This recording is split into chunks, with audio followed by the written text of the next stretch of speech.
moçada, professor Rodrigo de Física na área para conversar com você mais uma pré-aula. Galera, em especial, a pré-aula de hoje vai trabalhar com um tema muito, mas muito importante para as provas de física, certo? Que é a dinâmica. Nessa aula de hoje, a gente vai começar esse assunto discutindo como é que funciona a dinâmica, no que ela está embasada, quais são as leis que regem o seu comportamento e as suas aplicações iniciais. A nossa aula de dinâmica, então, começa agora. Senhoras e senhores, a dinâmica é a parte da mecânica que se preocupa com o estudo da origem de um movimento. Aqui, a gente tenta explicar como é que um corpo que está em repouso inicia um movimento e como é que um corpo que já está em movimento tem esse estado alterado. A gente vai visualizar, pessoal, que essa dinâmica ela acaba sendo aí, digamos que embasada por duas linhas de raciocínio. Uma delas utiliza o conceito de força como seu ator principal e na outra o conceito de energia aparece. Nesse momento, a dinâmica começa para nós como sendo a parte que vai se preocupar com o estudo da força. Então, dinâmica, ela estuda a origem de um movimento.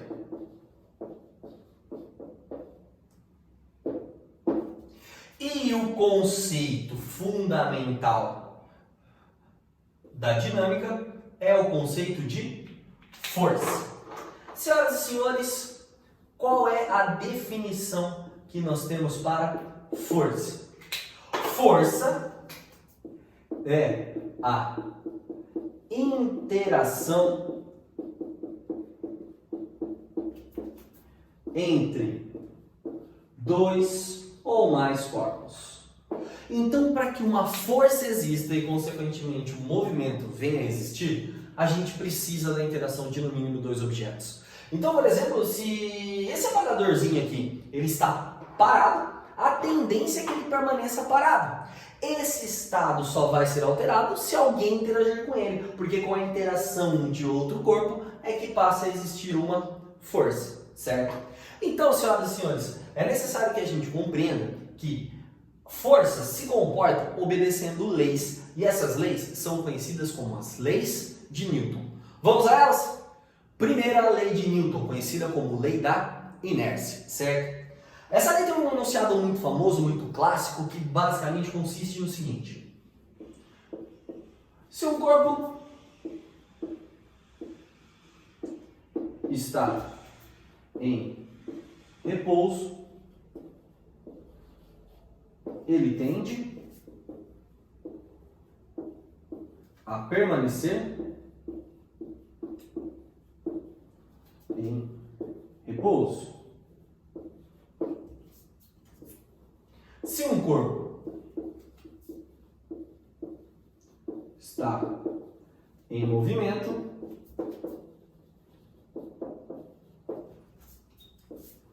ele tende a permanecer em movimento. Então vamos lá, vamos interpretar essa lei. Moçada, o que é inércia? Bom, digamos que inércia pode ser interpretada, muito chulamente como sendo uma preguiça, ok?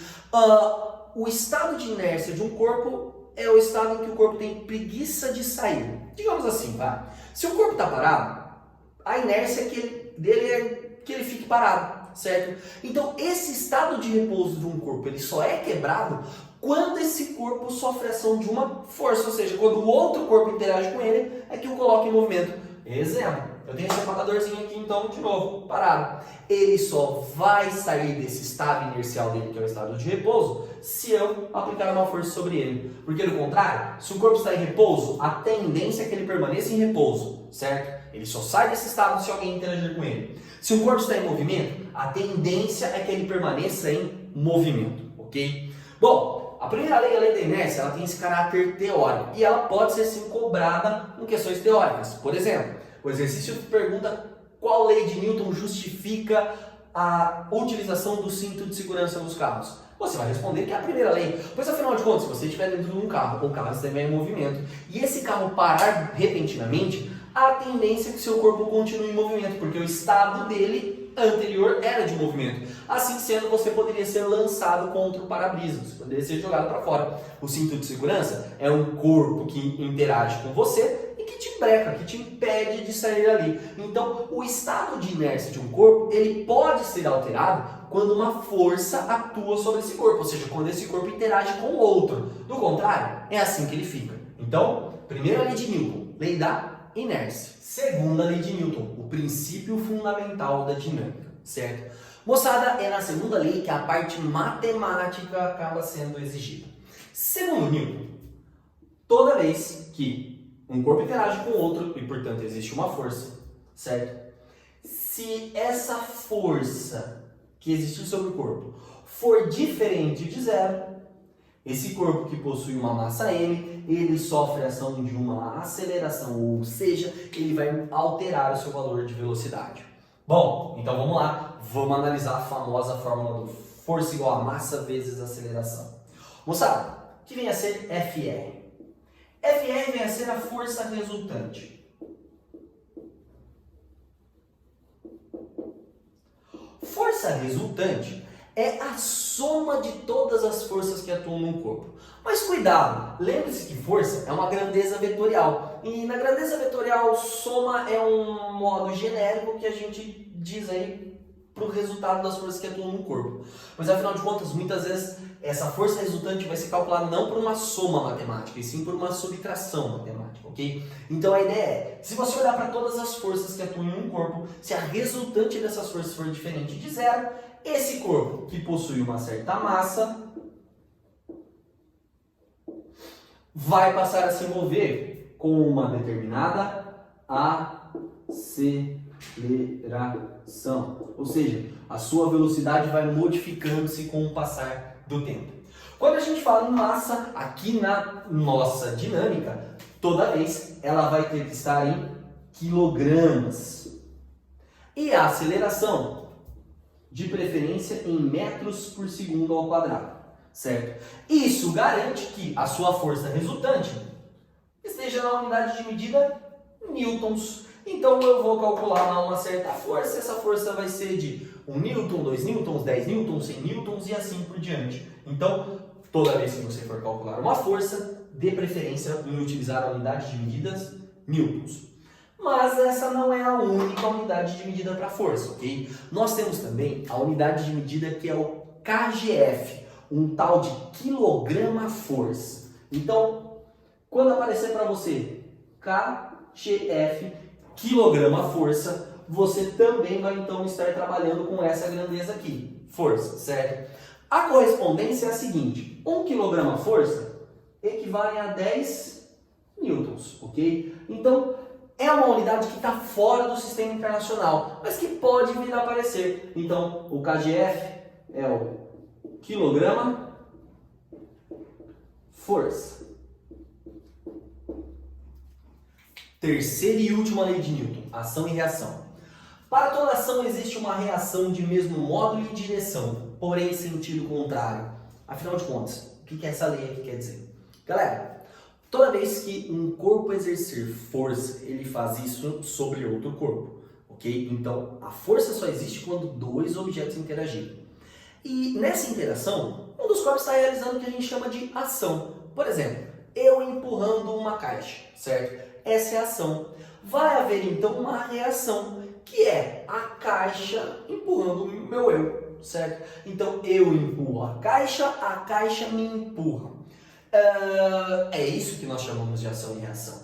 Quando eu empurrar a caixa, por exemplo, na direção horizontal para a direita, a caixa vai reagir e ela vai me empurrar na direção horizontal, porém com o sentido contrário, para a esquerda. Se eu empurro essa caixa com uma força de ação 10 newtons, ela vai me empurrar com uma força de ação de 10 newtons também, pois as forças vão ter que ter o mesmo módulo, ou seja, o mesmo valor.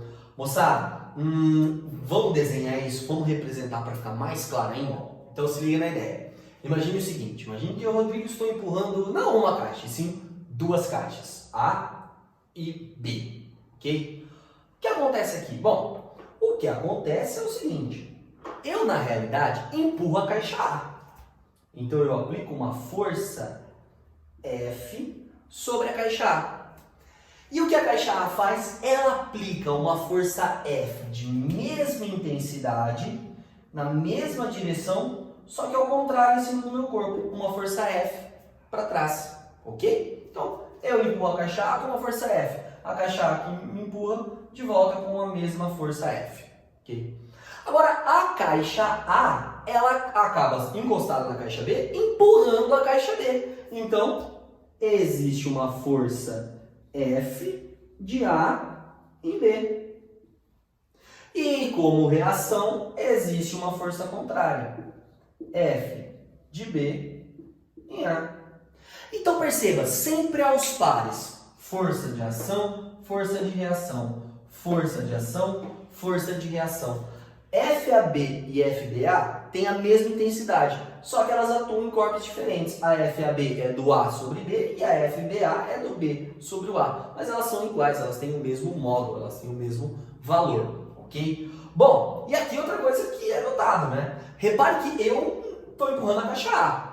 Eu não estou empurrando a caixa B. Quem empurra a caixa B é a caixa A, ok? Então isso é muito complicado quando a gente tenta imaginar o seguinte, não, Rodrigo, você está empurrando a caixa A e a caixa B. Não, na realidade eu estou empurrando a caixa A. Em termos físicos, eu estou em contato apenas com a caixa A, então é com ela que eu estou interagindo. A força que existe é entre eu e a caixa A. A caixa B está interagindo com a caixa A, certo? Então, de certa maneira, eu não estou empurrando a caixa B diretamente, eu estou empurrando a caixa A. Quem empurra B é A, ok? Então, senhoras e senhores, terceira lei, ação e reação. Rodrigo, quando você tem duas forças, uma para cada lado, não dá para cancelar elas? Cuidado! Você pode calcular a força resultante em cima de um objeto. Então, por exemplo, olhando aqui para o meu desenho, o Rodriguinho aqui, a única força que atua nele é F. Ah, mas não tem uma força para lá? Não, então essa força aqui, ó, ela não atua no Rodrigo, ela atua na caixa. Na caixa B, a única força que atua é FAB. Então a força resultante lá vai ser FAB. Já na caixa A, a caixa do meio, aí sim, a gente diz que a força resultante seria a força F menos a força BA. E não, elas não vão se anular, pois se se anulassem, não haveria um movimento. E aqui eu disse que eu estaria empurrando, então está movimentando, certo? Lógico que aqui eu estou omitindo algumas outras forças, mas a priori a minha ideia é só essa com você. Eu só quero analisar o princípio de ação e reação. Logo, logo, a gente vai ver que aqui ainda existiam pesos, forças normais, força de atrito e assim por diante. Beleza? Senhoras e senhores, então, primeira, segunda e terceira lei de Newton. Como é que essas leis podem ser aplicadas? E quais são os tipos de força que obedecem essas leis? Então, vamos lá, vamos analisar com um pouquinho mais de detalhe o conceito de força. Então, vamos trabalhar um pouquinho mais detalhado com o conceito de força, pessoal, já que ele é o ator principal da dinâmica. Força é uma grandeza vetorial. O que significa? Significa que toda vez que formos falar de força, temos que falar de 3 informações a seu respeito. Bom, primeiro é que uma força ela vai apresentar um valor. Esse valor ele é conhecido por um módulo. Segundo, a força sempre vai atuar em uma determinada direção, que pode ser horizontal, vertical, diagonal, nordeste, sudeste, tanto faz. Então sempre vai haver uma direção da força.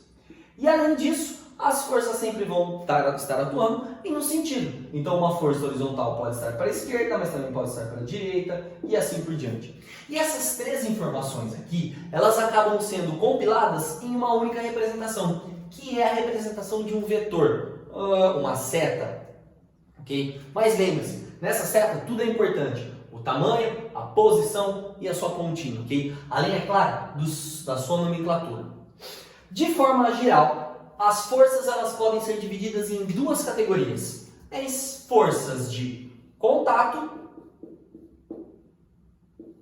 ou forças de campo, também conhecidas como forças de ação à distância.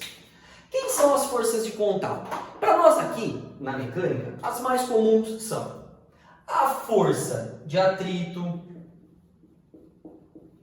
a força normal. Podemos aqui também considerar uma força de tração. Pelo intermédio de uma corda a gente tem ali, então, o contato entre dois objetos. Uma força elástica e assim por diante. Forças de campo.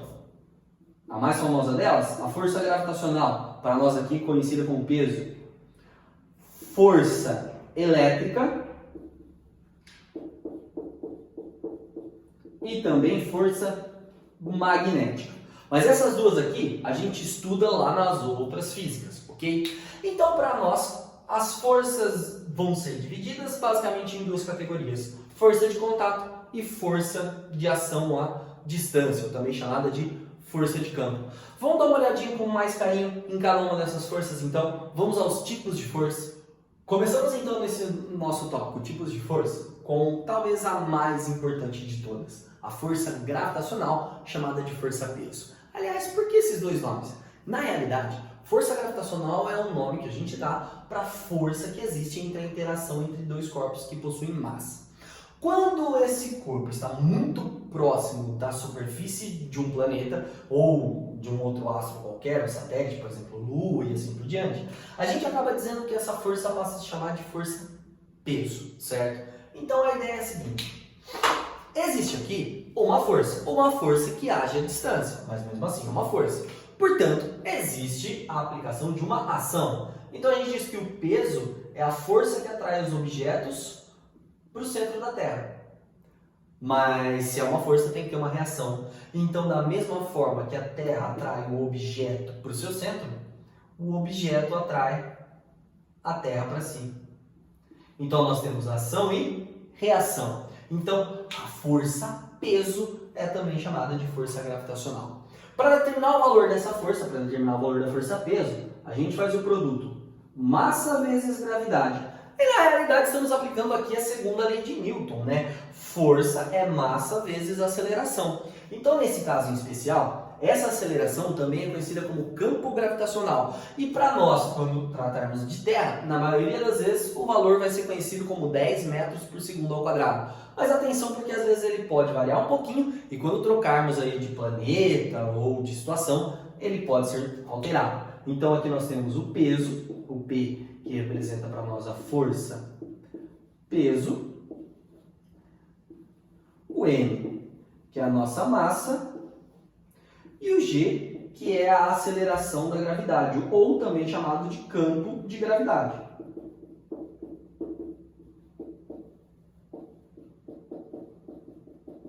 Que normalmente vale 10. Aqui as unidades de medida são quilos para massa, metros por segundo ao quadrado para a aceleração da gravidade. Assim, nós teremos o peso dado em newtons, como já era de se esperar, ok? Moçada, então, vamos ver um exemplo clássico aqui de como se comporta a força-peso. Imagine que eu tenho uma pessoa que tem uma massa de 100 quilos. Não sou eu, ok? Eu tenho mais. E que essa pessoa encontra-se na Terra. Qual é o peso dessa pessoa na Terra? Então, pessoal, considerando a gravidade da Terra como 10, fica fácil aqui determinar que o peso dessa pessoa na Terra é sua massa 100 vezes a gravidade 10, que o peso dessa pessoa ele é de 1000 newtons, certo? O que significa? Significa que se alguém quiser me carregar no colo, essa pessoa tem que aplicar uma força para cima, contrária ao peso, de no mínimo 1000 newtons, ok? Mas e se eu for para a Lua? O que vai acontecer? Eu vou ficar mais leve? Olha, para uma pessoa me carregar na Lua, sim, ela vai precisar exercer uma força menor, porque o meu peso diminui, mas a minha massa continua a mesma. Então, na Lua, eu vou continuar com 100 quilos, continuo gordo, mas para me carregar, você pode exercer uma força menor. Então, por exemplo, aqui na Lua, massa vezes gravidade, a massa é 100, gravidade 1,66, portanto, nós temos 166 newtons. Ok? Então, percebam uma coisa, que a massa é a mesma nas duas situações. Eu não perdi matéria quando eu saí da Terra e fui para a Lua. Só se eu fosse a pé, eu emagreceria, mas não é isso que acontece aqui. Colocando o mesmo objeto, tanto na Terra quanto na Lua, a massa permanece a mesma. O que muda é o valor da gravidade e aí, consequentemente, o valor do peso, ou seja, a força que você precisaria para carregar essa pessoa, sim, ela muda de intensidade. Fechou? Segundo tipo de força, normal de superfície. Bom, galera, essa força é normal. Como assim, Rodrigo? Bom, vamos lá. Moçada, a força normal, ela é conhecida como sendo uma força de contato, pois ela só vai existir quando ocorrer o contato entre um objeto e uma superfície. Então, se por exemplo eu tenho uma caixinha apoiada numa superfície horizontal, a força normal, ela tem como principal característica o fato de que ela vai ser perpendicular às superfícies. Então, em cima da caixinha vai haver a normal, que foi o chão que fez sobre a caixinha. E no chão, a caixinha o empurra para baixo. Essa seria a reação. Então, nós temos a ação e a reação. Se esse plano for inclinado, essa normal, agora ele entorta um pouquinho. Então, não é um fator errôneo pensar que normal é sempre para cima. Não, ela é sempre perpendicular à superfície. Então, o solo empurra a caixinha para cá, a caixinha empurra o solo para cá.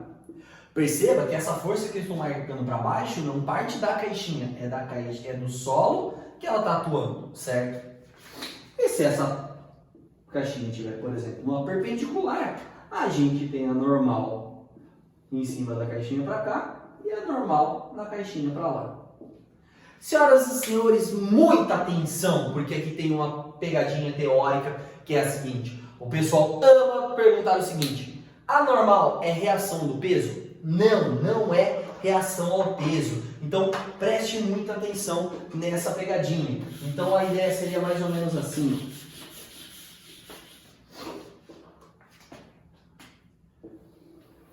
Você tem aqui o planeta Terra. Você tem uma pessoa encostada aqui no planeta Terra.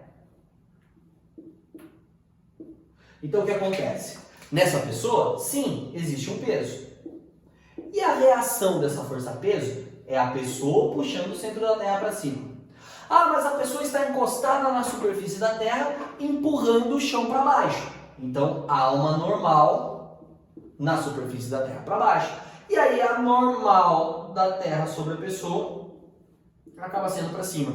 Então eu tenho aqui ação, reação, ação, reação. Mas o que acontece? Na maioria das vezes a gente não marca as forças que atuam nem no solo e nem na terra. E aí nós temos a impressão que peso e normal são ação e reação, mas na realidade não. Então fica ligado com isso, beleza?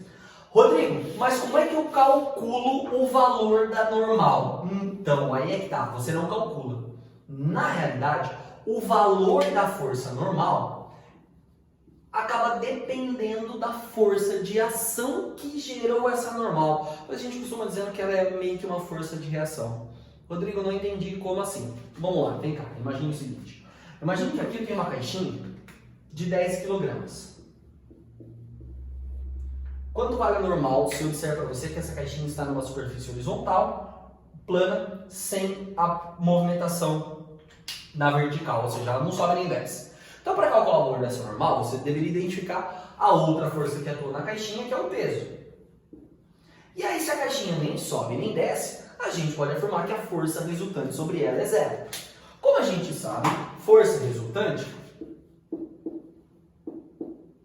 é massa vezes a aceleração. Nesse caso aqui, a força resultante vai ser a normal menos o peso, ou o peso menos a normal. E sabendo que essa caixinha está parada, a gente pode afirmar que a aceleração vale zero. Moral da história: se eu passo para lá, a normal passa a ser igual ao peso. Nesse caso, se a caixinha tem 10 kg e considerarmos a gravidade como sendo igual a 10, a normal passa a ser de 100 newtons. Então, esse é o valor da normal nessa situação. Agora, imagine o seguinte. Imagine que, além da força normal e peso, eu vou agora aqui puxar essa caixinha para cima. Então, tem uma força adicional que é uma tração, e essa tração eu vou dizer para você que ela é de 20 newtons. Então, vamos apagar essa historinha aqui.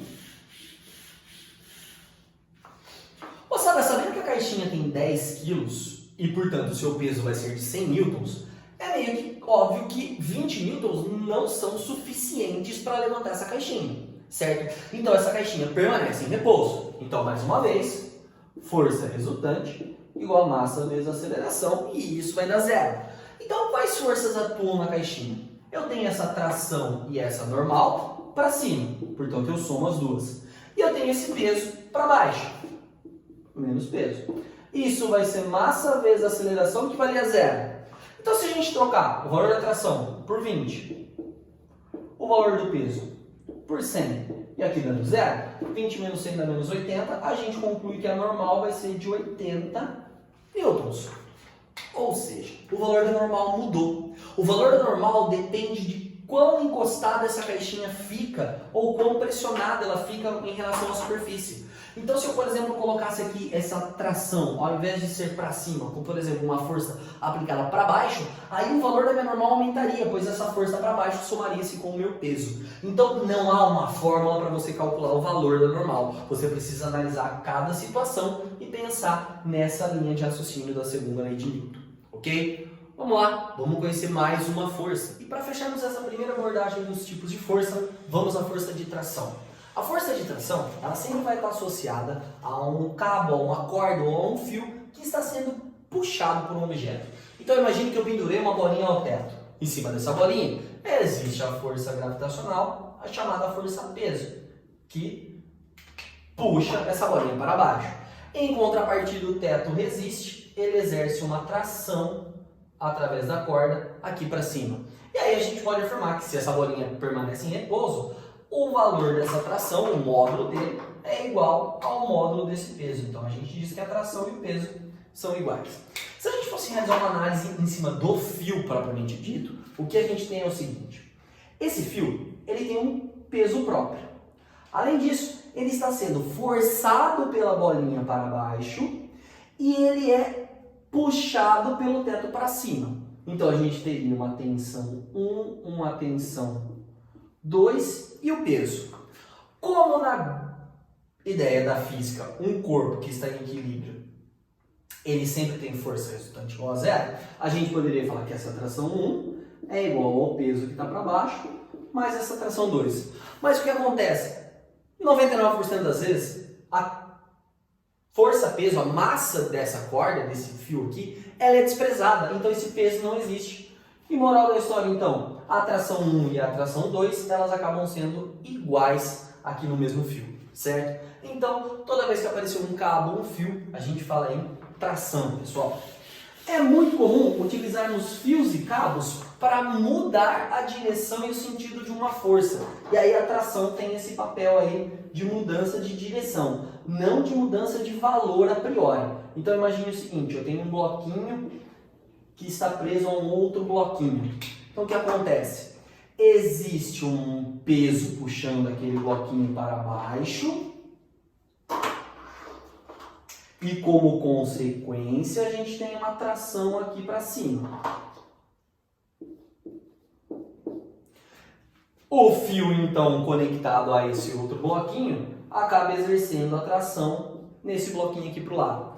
Essa e essa tração são iguais, ela está atuando sobre o mesmo fio. A única diferença é que aqui ela atua na vertical e para cima, aqui na horizontal para a direita, porque graças à maleabilidade do fio da corda, a direção da força pode ser alterada, mas o valor não, o valor vai continuar sendo o mesmo, ok? Então, pessoal, força de tração, nessa primeira parte, é o nosso último tipo de força. Moçada, e essa foi a parte 1 da nossa dinâmica, certo? Os exercícios a gente vai conseguir resolvê-los juntos na live, mas eu já vou deixar para vocês indicado algumas coisas. Fechou? Então, até a próxima!